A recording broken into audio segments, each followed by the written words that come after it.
அஸ்ஸலாம் அலைக்கும். முகமது நபியின் வாழ்க்கை வரலாறு பற்றி பார்த்து கொண்டிருக்கிறோம். இப்போது 3ஆம் பாகம். 2ஆம் பாகம் முந்தைய தொடரின் என்னென்ன பார்த்தோம் என்றால், அப்துல் முத்தலிப்புக்கு அல்லாஹ் 2 அத்தாட்சிகளை காண்பித்தான். ஒன்று ஜம்ஜம் கிணற்றையும், அடுத்து யானைப்படை மூலியமாக 2 தடவை அல்லாஹ் அப்துல் முத்தலிப்புக்கு எல்லாமே யானைப்படை வந்தவர்கள் எப்படி அல்லாஹ் முறியடித்தான், கௌபாவை அழிக்க வந்த யானைப்படையை அல்லாஹ் எப்படி முறியடித்தான் சிறு பறவை மூலியமாக அப்படின்றதை நம்ம பார்த்தோம். அடுத்து முகமது நபியோட தந்தை அப்துல்லா, அவரை பற்றி நம்ம பார்த்தோம். அவர் எப்படி பிறந்தாரு அப்படின்றத பார்த்தோம். அவர் அப்துல் முத்தலிப்புக்கு அவர் எத்தனாவது பிள்ளையா இருந்தாரு, அவர் எவ்வளவு நல்லவரா இருந்தாரு, அவர் எவ்வளவு பிரியம் வச்சிருந்தாரு, எல்லாத்தையும் நம்ம பார்த்தோம். அடுத்து இனி மற்றவை நம்ம பார்க்கலாம். அப்துல்லா பத்தி நம்ம எல்லாம் பார்த்துட்டோம். அவருக்கு யாரை திருமணம் முடிச்சு வச்சாங்க அப்படின்றத பத்தி நம்ம இப்ப பார்க்கலாம். அப்துல்லாக்கு ஆமினா என்ற பெண்மணியை துணைவியாக அப்துல் முத்தலிப் தேர்ந்தெடுத்தார். ஆமினா வஹாப் இப்னு அப்து மனாஃப் இப்னு ஹுஜ்ரா இப்னு கிலாப் உடைய மகளாவார். அக்காலத்தில் அவர் வம்சத்திலும் மதிப்பிலும் குரேசியர்களில் உயர்ந்த பெண்மணியாக திகழ்ந்தார். அவரது தந்தை ஹுஜ்ரா கிளையாரின் தலைவராக இருந்தார். அப்துல்லா மக்காவில் தனது துணைவியுடன் வாழ்ந்தார். சில காலங்களுக்கு பிறகு அவரை அப்துல் முத்தலிப் பேரிச்சம்பளம் வாங்கி வர மதீனாவுக்கு அனுப்பினார். எதிர்பாராத விதமாக அவர் அங்கேயே மரணமடைந்தார். சில வரலாற்று ஆசிரியர்கள் கூறுவது, அப்துல்லா வியாபார நோக்கில் ஷாம் சென்றார். குரேசியரின் ஒரு வியாபார குழுவுடன் திரும்பிக் கொண்டிருந்த போது நோய்வாய்ப்பட்டு மதீனாவில் தங்கினார். நோய் அதிகரித்து அங்கேயே மரணமடைந்தார். நபிகா என்பவன் இல்லத்தில் அவரை அடக்கம் செய்யப்பட்டது. அப்போது அவரது வயது 25 இருந்தது. அவரின் மரணம் நபி ஸல்லல்லாஹு அலைஹி வஸல்லம் அவர்களின் பிறப்புக்கு முன்பே நிகழ்ந்து விட்டது. இதுவே பெரும்பாலான வரலாற்று ஆசிரியர்கள் கருத்தாகும். மற்றும் சிலர் நபி ஸல்லல்லாஹு அலைஹி வஸல்லம் அவர்கள் பிறந்து குறைந்து 2 மாதங்களுக்கு பின் அப்துல்லாஹ் இறந்தார் என்று கூறுகிறார்கள். அவரது மரண செய்தியை கேள்விப்பட்ட ஆமினா கல்லும் கசிந்துருகும் என்று மிகவும் வருந்தி பாடினார். ஹாசிமின் மகன் பத்ஹாவின் சுற்றுப்புறத்தில் இப்போது இல்லை. அவர் புதைக்குழிக்குள் போர்வையில் புகுந்து விட்டார்.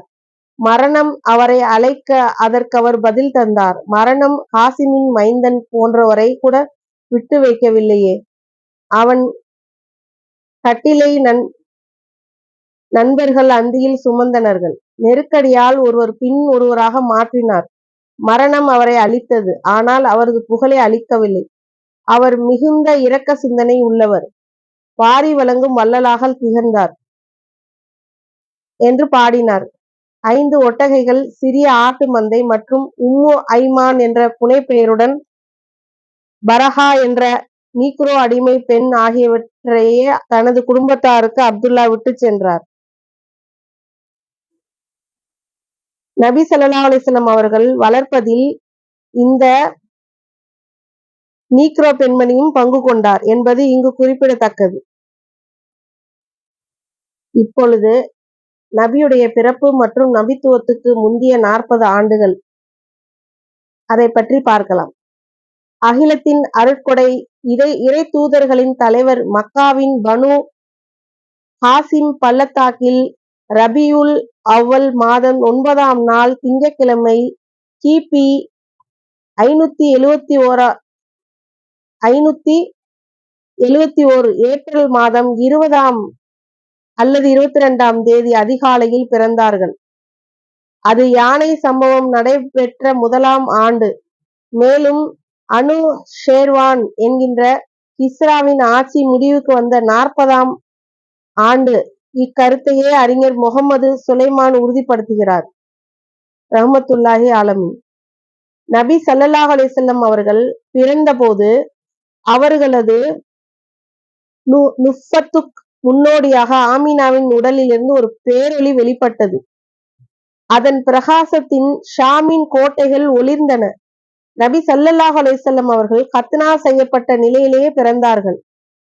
கிஸ்ரா உடைய மாளிகையில் 14 மாடங்கள் அதிர்ந்து வீழ்ந்தன.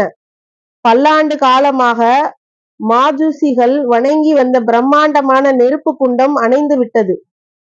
ஷாவா என்ற நீர் தடாகத்தை சுற்றியுள்ள கிறிஸ்தவ ஆலயங்கள் இடிந்து விழுந்தன என்று கூறப்படும். இத்தகைய கூற்றுகளும் உறுதியான சான்றுகள் எதுவும் இல்லை. அந்த சமுதாயத்தவரவர் தங்களது வரலாற்று நிகழ்வுகளில் இதை பற்றி குறிப்பிடவில்லை. குழந்தையை பெற்றெடுத்ததும் ஆமினா அந்த நற்செய்தியை அப்துல் முத்தலிபுக்கு தெரிவித்தார். அவர் மகிழ்ச்சியுடன் தனது பேரரை கௌபாவுக்கு தூக்கி சென்று அல்லாஹ்வுக்கு நன்றி செலுத்தி அவருக்காக பிரார்த்தித்தார். மேலும் அக்குழந்தைக்கு முகமது என்று பெயரிட்டார். இப்பெயர் எவருக்கும் இதற்கு முன் சூட்டப்படவில்லை. அரபியர்களின் வழக்கப்படி 7ஆம் நாள் நபி ஸல்லல்லாஹு அலைஹி வஸல்லம் அவர்களுக்கு கத்னா செய்யப்பட்டது. ஆமினாவிற்கு பிறகு ஒரு வாரம் கழித்து நபி ஸல்லல்லாஹு அலைஹி வஸல்லம் அவர்களுக்கு பாலூட்டிய முதல் பெண் அபுலஹபுடைய அடிமை பெண் ஜுவையா ஆவார். இத்ஹாஃபுல் வரா. இப்பொழுது சுபையாவுக்கு மஸ்ரூக் எனும் ஆண் குழந்தை பிறந்திருந்தது. நபி ஸல்லல்லாஹு அலைஹி வஸல்லம் அவர்களுக்கு முன் ஹம்சா அவர்களுக்கும் நபி ஸல்லல்லாஹு அலைஹி வஸல்லம் அவர்களுக்கும் பிறகு அபு சலமா இப்னு அப்துல் அஷ்ஹத் அவர் பாலூட்டியுள்ளார். சாஹில் புகாரி. ஷாவது கிளையாரிடம் சில குறிப்பு. அக்காலத்தில் நகர்ப்புற அரபியர்கள் தங்களது குழந்தைகளுக்கு பாலூட்டுவதற்காக கிராமப்புற செவிலியர்களை தேர்ந்தெடுக்கும் வழக்கத்தை கொண்டிருந்தார்கள். குழந்தைகளுக்கு நகரத்திலுள்ள நோய் தொற்று விடாமல் இருக்கவும், உடல் உறுதி பெற்று நரம்புகள் வலிமையடையவும், தூய அரபி மொழியை திறம்பட கற்றுக்கொள்ளவும் இந்த நடைமுறையை கையாண்டு வந்தார்கள். தனது பேரருக்குரிய செவிலித்தாயை அப்துல் முத்தலிப் தேடினார். இறுதியாக ஷாத் இப்னு பக்கர் எனும் கோத்திரத்தைச் சேர்ந்த ஹலிமா பின்த் அபு துவைப் அப்துல்லாஹ் இப்னு ஹாரிஸ் என்ற பெண்மணியிடம் ஒப்படைத்தார். அவரது கணவர் ஹாரிஸ் இப்னு அப்துல் உஜ்ஜா என்பவர் ஆவார். இவருக்கு அபு ஹாஃபிஷா என்ற புனைப்பெயரும் உண்டு. ஹாரிஸின் பிள்ளைகளான அப்துல்லாஹ், அனீஷா, சைமா என்ற புனைப்பெயர் கொண்ட ஹுதைபா ஆகியோர் நபி ஸல்லல்லாஹு அலைஹி வஸல்லம் அவர்கள் பால்குடி சகோதர சகோதரிகள் ஆவார்கள். இதில் சைமா என்பவர் நபி ஸல்லல்லாஹு அலைஹி வஸல்லம் அவர்களை தூக்கி வளர்த்தவர் ஆவார். நபி ஸல்லல்லாஹு அலைஹி வஸல்லம் அவர்களின் பெரிய தந்தையான ஹாரிஸின் மகன் அபு சுபயானும் நபி ஸல்லல்லாஹு அலைஹி வஸல்லம் அவர்களின் பால்குடி சகோதரர் ஆவார். நபி ஸல்லல்லாஹு அலைஹி வஸல்லம் அவர்களின் சிறிய தந்தையான ஹம்சா அவர்களும் சாத் குடும்பத்தாருடன் பாலூட்டுவதற்காக ஒப்படைக்கப்பட்டிருந்தார். ஹம்சாவின் பால்குடி தாய் ஒரு நாள் நபி ஸல்லல்லாஹு அலைஹி வஸல்லம் அவர்களுக்கு பாலூட்டினார். இதனால் ஹம்சா அவர்களுக்கு நபி ஸல்லல்லாஹு அலைஹி வஸல்லம் அவர்கள் சாத் குடும்பத்தை சேர்ந்த செவிலித்தாய் மற்றும் சுபையாவை ஆகிய இருவர் மூலம் பால்குடி சகோதரர்களாக இருந்தார்கள். பால்குடி காலங்களில் ஹலிமா நபி ஸல்லல்லாஹு அலைஹி வஸல்லம் அவர்களிடம் பல அதிசய நிகழ்வுகளை கண்டார். அதை அவரே சொல்ல கேட்போம். நான் எனது கணவர் மற்றும் கைக்குழந்தையுடன் ஷாத் கிளையைச் சேர்ந்த சில பெண்களோடு பால் குடிக்கும் குழந்தைகளை தேடி வெளியில் புறப்பட்டோம். அது கடுமையான பஞ்ச காலம். நான் எனது வெள்ளை கழுதையின் அமர்ந்து பயணித்தேன். எங்களுடன் ஒரு கிழப்பெண்ணும் ஒட்டகமும் இருந்தது. அதில் ஒரு சொட்டு பால் கூட கறக்க முடியாது. எங்களது குழந்தை பசியால் அழுது கொண்டிருந்ததால் இரவு முழுவதும் எங்களால் உறங்க முடியவில்லை. எனது மார்பில் அக்குழந்தையின் பசி தீர்க்கும் அளவுக்கு பாலும் இல்லை. எங்களது ஒட்டகையிலும் பால் இல்லை. எனினும் அல்லாஹ்வின் புறத்திலிருந்து என் சிரமத்திற்கான விடிவையும் அவனது அருளையும் பெரிதும் எதிர்பார்த்தேன். நான் வாகனித்த பெண் கழுதை மிகுந்த பலவீனத்துடன் மெதுவாக சென்றது. இது என்னுடன் வந்து குழுவினருக்கு மிகவும் சிரமத்தை அளித்தது. ஒரு வழியாக மக்காவை அடைந்து பால்குடி குழந்தைகளை தேடி அலைந்தோம். எங்களுடன் சென்ற அனைத்து பெண்களிடமும் அல்லாஹ்வின் தூதரை காட்டப்பட்டது. எனினும் அக்குழந்தை அனாதை என்று கூறப்பட்டதால் அனைவரும் அதனை பெற்றுக்கொள்ள மறுத்துவிட்டனர்கள். ஏனென்றால் குழந்தையின் தந்தையிடமிருந்தே நாங்கள் ஊதியம் பெற முடியும். இவர்கள் அனாதை என்பதால் தாய் அல்லது பாட்டனார் எங்களுக்கு என்ன உதவி செய்ய முடியும் என எங்களுக்குள் பேசிக் கொண்டோம். எனவே அல்லாவின் தூதரை எடுத்துச் செல்ல எங்களில் எவரும் விரும்பவில்லை, என்னைத் தவிர. என்னுடன் வந்த அனைத்து பெண்களும் குழந்தைகள் கிடைத்தனர்கள். அனைவரும் திரும்பிச் செல்லத் தொடங்கிய போது நான் எனது கணவரிடம், அனைவரும் குழந்தையுடன் திரும்பிச் செல்கையில் நான் வெறுங்கையுடன் செல்வதில் எனக்கு சிறிதும் சம்மதமில்லை. அல்லாவின் மீது ஆணையாக, நான் அந்த அனாதை குழந்தையை பெற்று வருகிறேன் என்று கூறியதற்கு அவர், தாராளமாக செய்யலாமே, அக்குழந்தையின் மூலம் அல்லாஹ் நமக்கு பரக்கத் செய்யலாம், வளம் தரலாம் என்றார். நான் அங்கு சென்று குழந்தையை வாங்கி வந்தேன். எனக்கு வேறு எந்த குழந்தையும் கிட்டவில்லை என்ற காரணத்தால் மட்டுமே நான் அக்குழந்தையை வாங்கிக் கொண்டேன். நான் தங்கியிருந்த இடத்துக்கு திரும்பினேன். அக்குழந்தையை எனது மடியில் வைத்தவுடன் எனது மார்புகளில் பால் சுரந்தது. அக்குழந்தை வயிறு நிரம்ப பால் அருந்தியது. அதன் சகோதரராகிய எனது குழந்தையும் பாலருந்தியது. பிறகு இருவரும் உறங்கிவிட்டனர்கள். அதற்கு முன் நாங்கள் எங்கள் குழந்தையுடன் உறங்க முடிந்ததே இல்லை. எனது கணவர் எங்களது கிள ஒட்டகையை நோக்கிச் சென்றார். அதன் மடியில் பாலால் நிரம்பியிருந்தது. அதைக் கறந்து நானும் எனது கணவரும் பசி தீர குடித்தோம். அன்றிரவை நிம்மதியாக கழித்தோம். காலையில் எனது கணவர், ஹலீமாவே, அல்லாவின் மீது ஆணையாக நீ மிகவும் பரக்கத்து வளம் பொருந்திய ஒரு குழந்தையை அடைந்திருக்கிறாய் என்றார். அதற்கு நானும், அப்படித்தான், நானும் நம்புகிறேன் என்றேன்.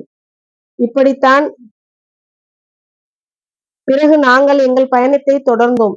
எனது பெண் கழுதையின் அக்குழந்தையையும் அமர்த்திக் கொண்டேன். எனது பெண் கழுதை என்னுடைய வந்த குழுவினர் அனைவரின் கழுதைகளையும் முந்திக் கொண்டு சென்றது. அப்பெண்கள் என்னை நோக்கி, அபூ துபையின் மகளே, உனக்கு என்ன நேர்ந்தது? எங்களுடன் மெதுவாக செல். நீ வரும்போது வாகனித்த வந்த கழுதைதானா இது என்றனர். நான் அல்லாவின் மீது ஆணையாக, அதுதான் இது என்றேன். அவர்கள், நிச்சயமாக என்னவோ நேர்ந்து விட்டது என்றார்கள். எங்களது ஊருக்கு திரும்பினோம். அல்லாவின் பூமியில் எங்களது பகுதியைப் போன்றொரு வறண்ட பூமியை நான் கண்டதே இல்லை. ஆனால் மேய்ச்சலுக்கு செல்லும் எனது ஆடுகள் மாலையில் வீடு திரும்பும்போது கொழுத்த மடியுடன் சுரந்து திரும்பும்.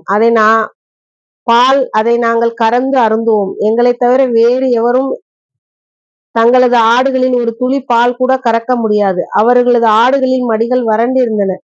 எங்கள் சமூகத்தில் அனைவருமே தங்களது இடையார்களிடம், உங்களுக்கு என்ன நேர்ந்தது? நீங்கள் ஹலீமாவின் இடையார் மேய்க்கும் பகுதிகளுக்கு சென்று மேய்த்து வாருங்கள் என்று சொல்வார்கள். இருப்பினும் எனது ஆடு வயிறு நிரம்பி மடி சுரந்து வரும்போது அவர்களுடைய ஆடுகள் வயிறுகள் ஒட்டி போய் காய்ந்த மடியுடன் திரும்பி வந்தன. இவ்வாறு அக்குழந்தை பால்குடி மறக்கும் வரையிலான 2 வருடங்கள் வரை அல்லாவிடமிருந்து பல நன்மைகளையும் வளங்களையும் அனுபவித்துக் கொண்டிருந்தோம். 2 வயதில் ஏனைய குழந்தைகளை விட மிக உறுதியாகவும் வலிமையாகவும் அக்குழந்தை வளர்ந்தது. அவரிடமிருந்து ஏராளமான நன்மைகள் நாங்கள் அனுபவித்துக் கொண்டிருந்ததால் அவரை எங்களுடன் தங்க வைத்துக் கொள்ள மிகுந்த ஆவல் கொண்டோம். எனினும் தவணை முடிந்து விட்டமையால் அவரை தாயாரிடம் அழைத்துச் சென்றோம். அவரது தாயாரிடம், இந்த அருமை குழந்தை இன்னும் திடகாத்திரமாக வளரும் வரை என்னிடமே விட்டுவிடுங்கள். மக்காவில் ஏதேனும் நோய் அவரை பிடித்து விடுமோ என நான் அஞ்சுகிறேன் என்று கூறினேன். எனது தொடர்ச்சியான வற்புறுத்தலால் குழந்தையை என்னிடமே ஒப்படைத்து விட்டார். இவ்வாறு நபி ஸல்லல்லாஹு அலைஹி வஸல்லம் அவர்கள் மீண்டும் சாத் கிளையாரிடமும் அழைத்து வரப்பட்டார்கள். சில மாதங்களுக்கு பின் அவர்களது நெஞ்சு திறக்கப்பட்ட நிகழ்ச்சி நடைபெற்றதென இப்னு இஸ்ஹாக் கூறுகிறார். மற்ற வரலாற்று ஆசிரியர்கள் நபி ஸல்லல்லாஹு அலைஹி வஸல்லம் அவர்களின் 4வது வயதில் தான் அந்த நிகழ்ச்சி நடைபெற்றது என்பார்கள். அந்த நிகழ்ச்சி குறித்து அனஸ் அலி அவர்கள் கூறுவதாவது, நபி ஸல்லல்லாஹு அலைஹி வஸல்லம் அவர்கள் சிறுவர்களுடன் விளையாடிக் கொண்டிருக்கும் போது வானவர் ஜிப்ரீல் அலைஹிஸ்ஸலாம் அவர்கள் வருகை தந்து நபி ஸல்லல்லாஹு அலைஹி வஸல்லம் அவர்களை மயக்கமுறச் செய்து நெஞ்சை திறந்து இதயத்தை வெளியே எடுத்தார். அதில் ஒட்டியிருந்த ஒரு துண்டை அகற்றிவிட்டு, இது உம்மிடமிருந்து சைத்தானின் பங்காகும் என்று கூறி தங்கத் தட்டில் இதயத்தை வைத்து அதில் ஜம்ஜம் தண்ணீரை ஊற்றி கழுவினார். பிறகு அந்த இதய பகுதியை ஒன்றிணைத்து நெஞ்சினுள் திரும்ப பதித்து விட்டார். இதைக் கண்ட சிறுவர்கள் ஹலீமாவிடம் ஓடோடி வந்து, முஹம்மது கொலை செய்யப்பட்டார் என்றனர். நபி ஸல்லல்லாஹு அலைஹி வஸல்லம் அவர்களை நோக்கி அனைவரும் விரைந்தனர்கள். அவர் நிறம் மாறிக் காட்சி அளித்தார். அனஸ் அலி கூறினார்கள், நபி ஸல்லல்லாஹு அலைஹி வஸல்லம் அவர்கள் நெஞ்சில் தைக்கப்பட்டதற்கான அடையாளத்தை நான் கண்டேன். சாஹில் முஸ்லிம் இதில் பதிவாகி இருக்கிறது. இன்ஷா அல்லாஹ் இனி வரும் தொடர்களில் மற்ற விவரங்களை நாம் பார்க்கலாம்.